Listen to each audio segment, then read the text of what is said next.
মাননীয় chief whip জনাব মোহাম্মদ নুরুল ইসলাম, আপনি এখন বিশেষ কমিটি পুনর্গঠন সম্পর্কিত প্রস্তাব উত্থাপন করতে পারেন।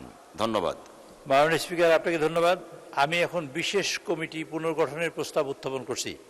মাননীয় সংসদ নেতার অনুমতিক্রমে তার পক্ষে আমি মোহাম্মদ নুরুল ইসলাম 110 বরগুনা 2 বাংলাদেশ জাতীয় সংসদের চিফ হুইপ প্রস্তাব করছি যে গণপ্রজাতন্ত্রী বাংলাদেশের সংবিধানের 76 অনুচ্ছেদ অনুযায়ী জাতীয় সংসদের কার্যপ্রণালী বিধির 266 বিধি অনুসারে কমিটি গঠন, কমিটির কাজ ও কমিটির দায়িত্ব পালনের জন্য নিম্নলিখিত মাননীয় সংসদ সদস্যগণের সমন্বয়ে 13 সদস্য বিশিষ্ট ত্রয়োদশ জাতীয় সংসদের বিশেষ কমিটি গঠন করা হোক।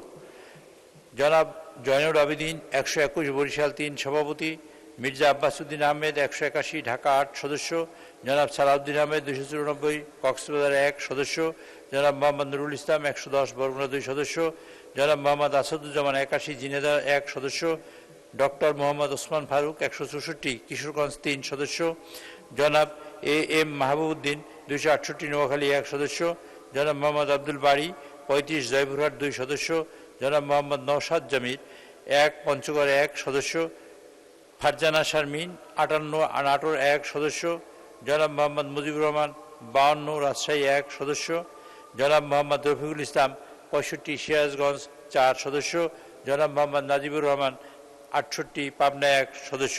মাননীয় স্পিকার, আপনাকে ধন্যবাদ। আপনাকেও ধন্যবাদ মাননীয় চিফ হুইপ পুনর্গঠনের প্রস্তাবের জন্য।